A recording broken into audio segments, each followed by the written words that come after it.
It'll be fine. All in Sports Network. We love sports. Coming to you from the land of Britain, Horns. This is All In Colts presented by the Unstable Blues. Welcome back in. Before the Combine, Chris Ballard and Shane Steichen sat down to meet with the media.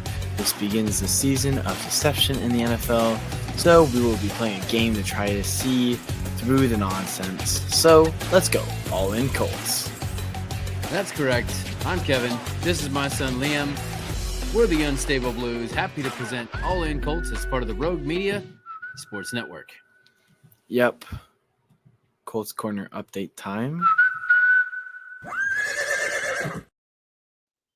is the Colts finalized their defensive staff under Lou Anarumo by hiring Jerome Henderson as their defensive backs coach. He has worked in the same position for the Browns, Cowboys, and most recently the Giants, and has coached players like Sheldon Brown, James Bradbury, Xavier McKinney, Adoree Jackson, Jason Pinnock, and Deontay Banks. So all great corners in their own aspect. Yep.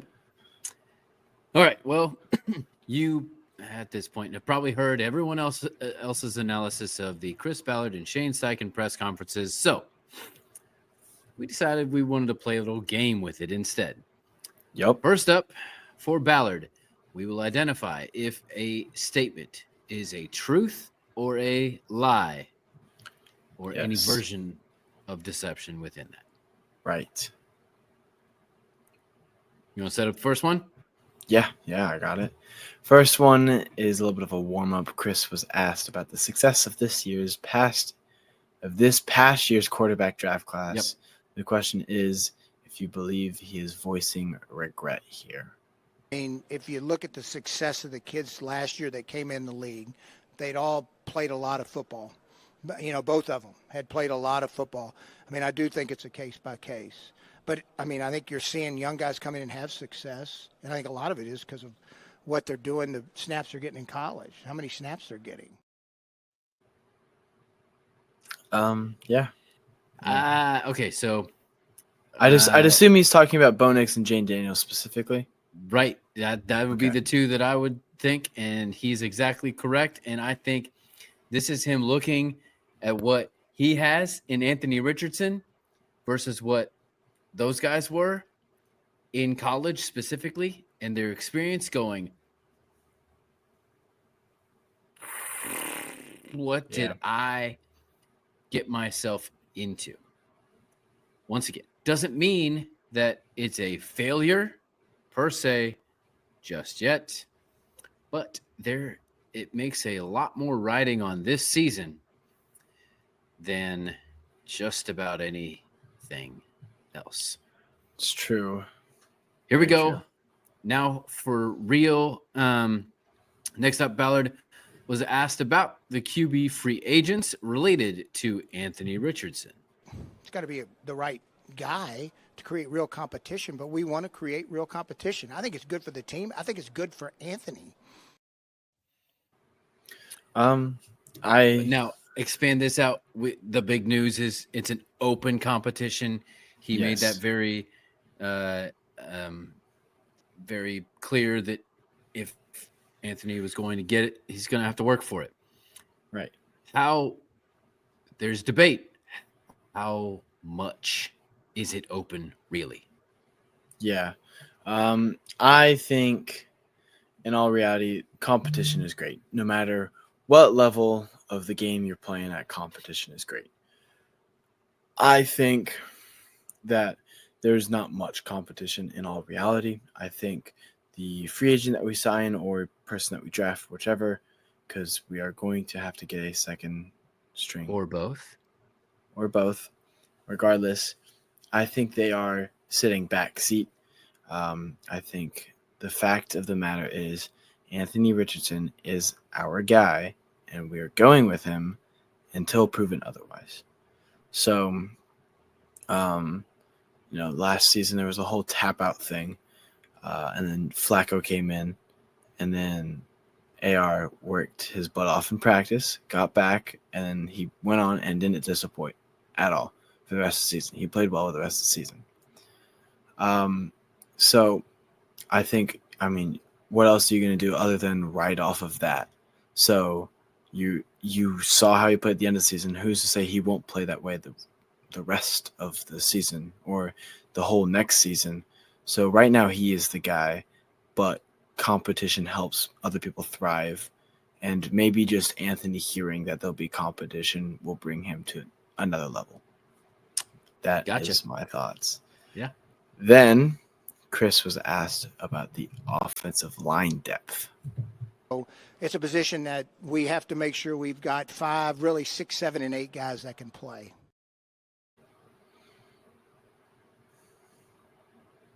Six, 7, 8. Come on, Ballard. We know you better than that. If you had your way, you'd have 15 offensive linemen. Come on.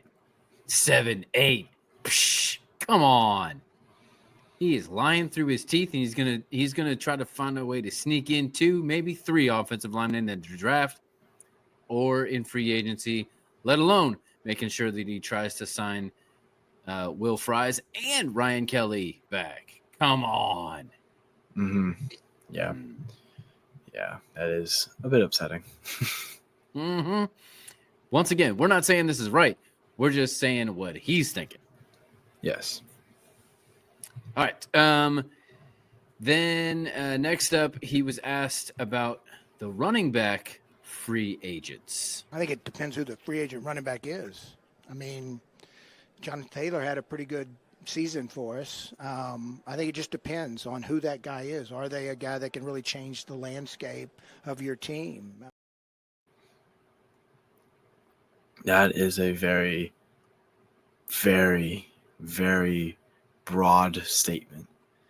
It depends on the guy. That could be true for anything. He referenced the, Saquon and who else switched teams and did really well. Pollard, yeah. Aaron Mixon, Jones. right? Like, they're guys in the same division here. Mm-hmm, right. It doesn't matter. It's a broad statement. His statement was, it depends on the guy. Mm-hmm. What do you mean it depends on the guy? That's how everything works in football. So, truth or lie? It's truth because, that's how everything works. But related to free agent, do you think, based on that statement, he's going after a free agent running back?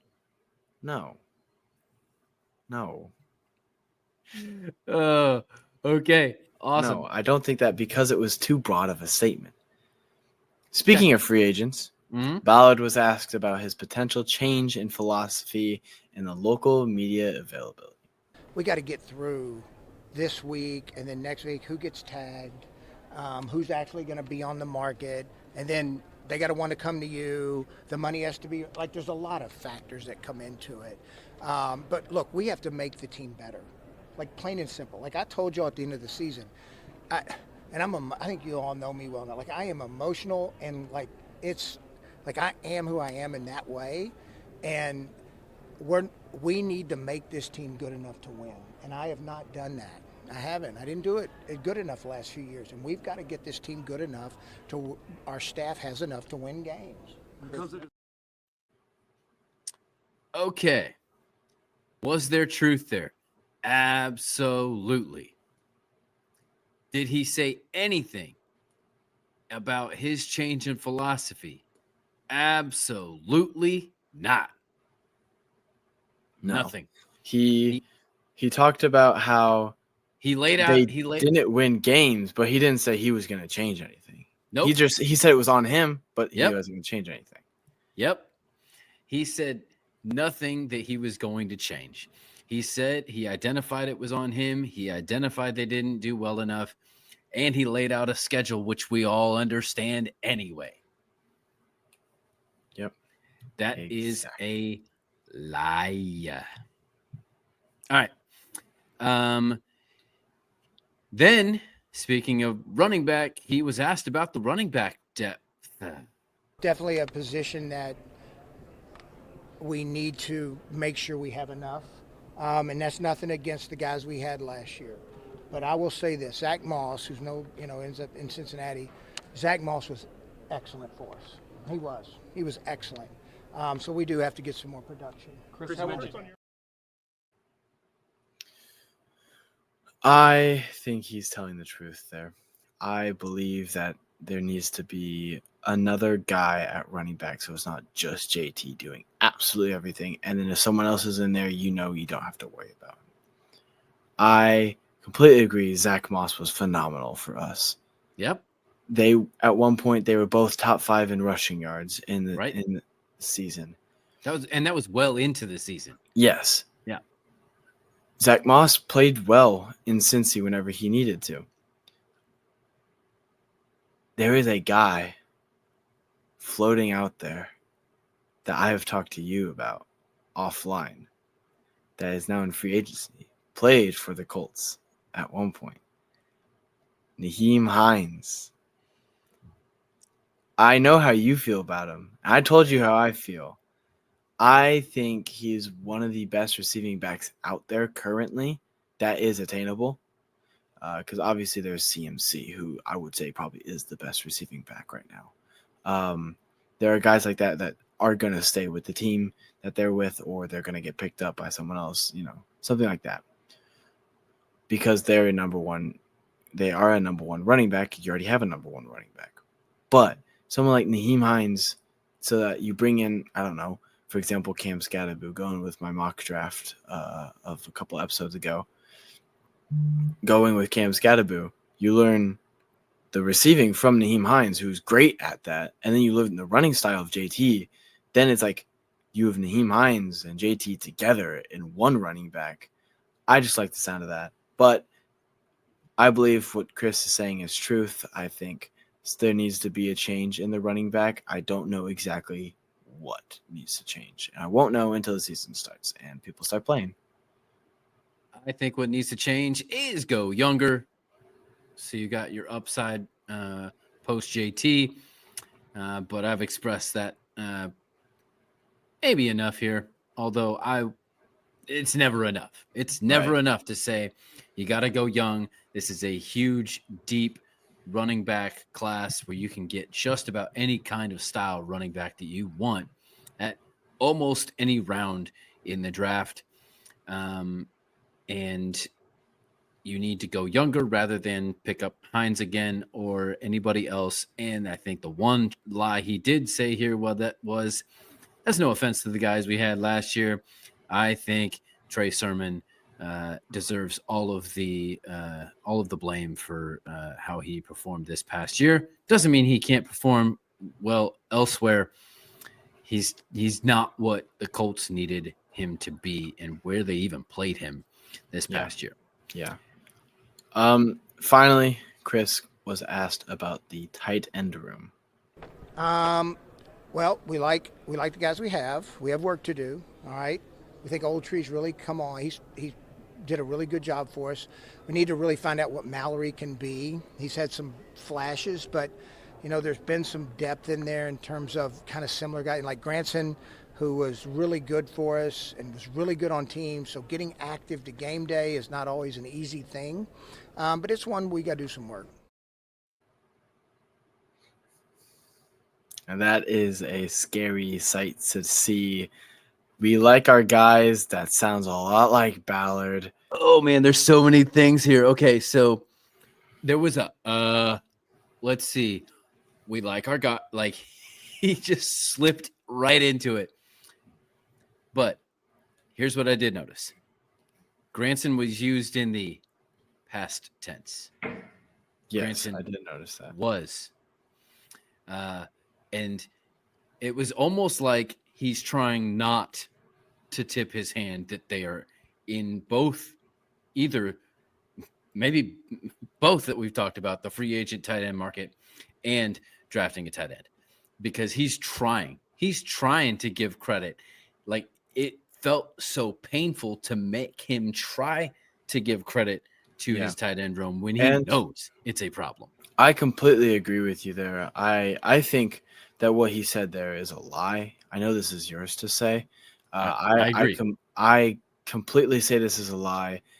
One, because Ogletree has come on, but not enough. He dropped a touchdown. Will Mallory has not shown any flashes. Maybe one. Maybe one. That's all that I've seen, though. We were there for that one. Yes. And so I think he's definitely hiding the fact that he's like, okay, we need to draft a top priority tight end.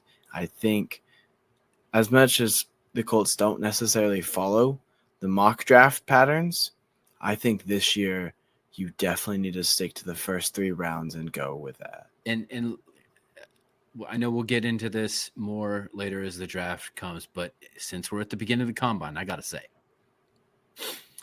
the draft seems to be stacking up quite well for the Colts because it is deep at all of the major positions of needs for the Colts: the tight end, the running back, the defensive line, especially tackle, Defensive back.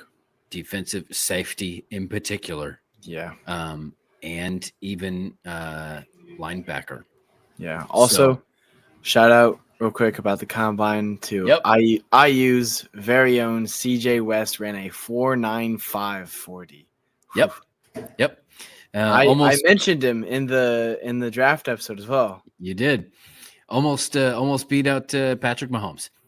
So anyway, now for Steichen, we criticized him most of the season for regressing as a head coach and being caught still more as a coordinator. So our game will now turn into: is this a statement of a head coach or a coordinator?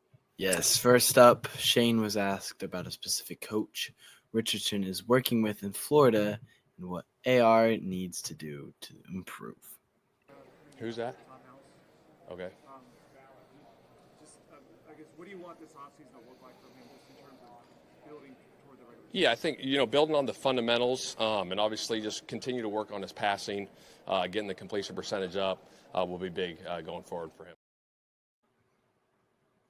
Didn't even know the coach's name that he was working with. So? Okay. Yeah, this seems like a coordinator. Didn't know the coach's name. Had to kind of stumble through some of that answer and try to pick up the pieces. Now, I think some of this was on the media guy because I think he actually dished out the wrong name. I think he said Tom House, which is a quarterback guru guy, and it's not that guy. Forget the guy's name. So I would be terrible, but I would have maybe done my research a little bit better than that. But it doesn't look good that you're asking who is coaching. The media thinks is coaching your player. Yeah. And I think at least not even being able to correct them Mhm. and then trying to stumble through and pick up the pieces to an answer Right. or some kind of I question. think the way he responded did not sound like a head coach, but the response he gave was a head coach response because he talked exactly about what AR needs to fix. He needs to build on the fundamentals, work on his passing game. He spoke exactly how I think the words he used, I think, were head coach words. Yes, but wouldn't a coordinator say that? You don't know? It's different, I guess, is my point. Next, he was asked about the process of hiring Lou Amaruno. And so when I was going through that process, I was looking at schematically, what teams do, what has given, myself that I've been where I've been fits. And he's one of those guys that I got a lot of respect for. He's multiple on the back end, tight coverage, press man stuff, which, will be good for us, a good switch up for us. I like the way he responded. Once again, he kind of stumbles over his words in the very beginning, but then he kind of catches himself. This is his first media appearance in over a month. So. Right. So it's trying to get back into it type of thing. And we're human. You're not always going to, have the perfect words or anything. And he's no Andy Reid or anyone like that who's going to respond perfectly every single time. You got to take into account he's still new at this. He's entering his third year. Exactly. So he stumbled a little bit at the beginning, but he kind of picked it up. I think his answer was good. I think that is what you should look for whenever you're looking for a coordinator of some sort, whether offense or defense. And you also got to think Shane is an offensive mind himself. So the things he was looking for maybe tuned more to the offensive side, which is why, I don't know, if let's say I'm an offensive head coach, I think it's actually easier to find a defensive coordinator than an offensive coordinator, because you're looking for something because you're thinking from the offensive side. Yeah. Okay, what works best on defense against this type of thing, not how can I prevent this, what works against it. Yeah. Shane also so- had a benefit of being a defensive assistant somewhere with the Browns, I believe. Right. So But he got put on both sides. Yeah, but to answer the question, I believe this was a good head coach response. All right. Next up, he was asked about hiring staff positions in general. Yes. I think as long as you hire assistants and young assistants and you have a role for them, I think that's very beneficial. But if you're just going to hire guys and not have a role for them, I don't think that does you any good. So every person that we hire, we have a plan in place before we hire them and make sure their role is clearly defined. Yes. That is an answer that sounds like a man has a plan and he is the man. So that's a head coach Very response. authoritative, knows exactly what to do, knows exactly how people are to be. I don't want to say used because that sounds bad, but that's kind of what it is. How you use people, and how they what they work basically. Yep. Shane was then asked about the locker room and competition versus consistency on the roster.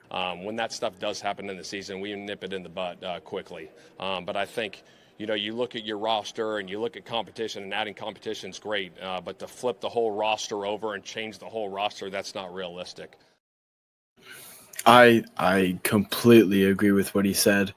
Sorry, we're kind of talking about it as like whether we agree or not, and then also answer the question. I agree with that statement. Flipping it completely is not. You can't do that in one season. Yep. That's just, you don't have the money for it. You don't have the capabilities to do that. Right. So I believe this was. I think this could have been a coordinator answer or a head coach answer. It's a pretty straightforward answer that he did. Didn't need to be anything else. So, either or works, honestly.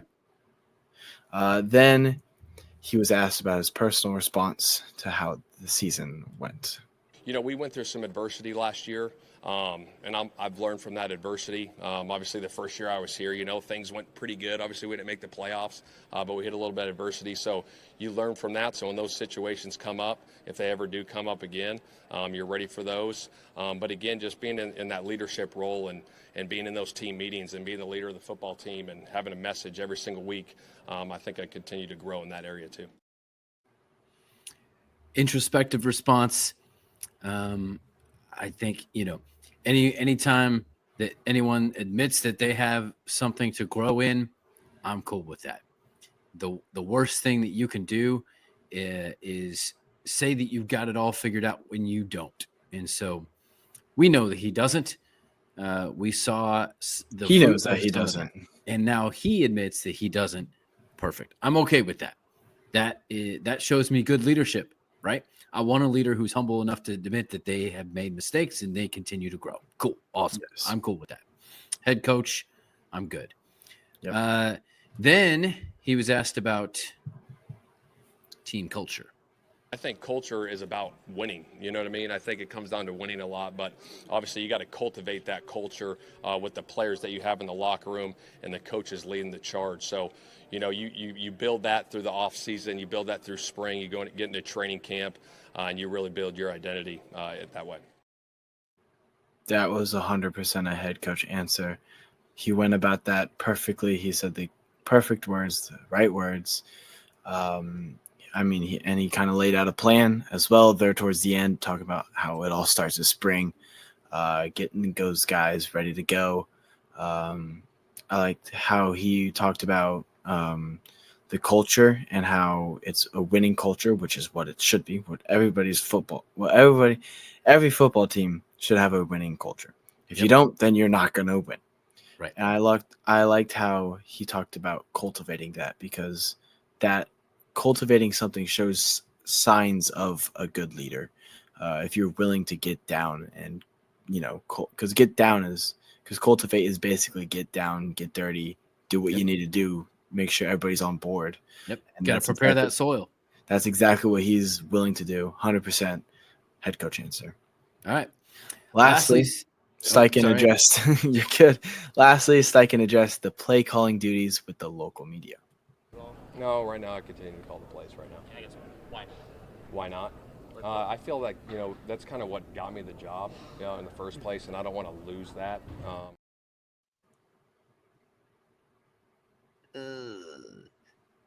Hate to end on a sour note, but holding on to something that he has shown specific regression in, and then making other head coaching things suffer, and then proceeding to defend that decision by saying it's what got me hired, and so I want to continue doing that. I forget exactly his wording. Hold on. Let's watch it again. No, right now I continue to call the plays right now. I guess why? Why not? I feel like, that's kind of what got me the job, in the first place, and I don't want to lose that. That's what got me the job, and I don't want to lose that. If that's what got you the job, but you're not doing well, then that might be what loses you the job. Is kind of how I thought about it from the other side. Yeah. You've seen other head coaches be able to hold on to that, like Andy Reid. You've seen other head coaches give that up, like Nick Sirianni, who Steichen worked for. You've seen other coaches hold on to that and not do well with it, like Mike McCarthy and Doug Peterson. So there's examples of multiple things out there. I'm not saying it's right or wrong, but the answer seems a little more coordinator. I would agree with you there. I would 100% agree with you. Well, that's our game. I hope you enjoyed it. That is all that we have for this entire week. Enjoy the combine. We'll be back the following week to give our reaction and see if it revises any of who we think the Colts should target in the draft. Yep. This is Liam. And this is Kevin. Reminding you to stay all in Colts. All in Sports Network. We love sports.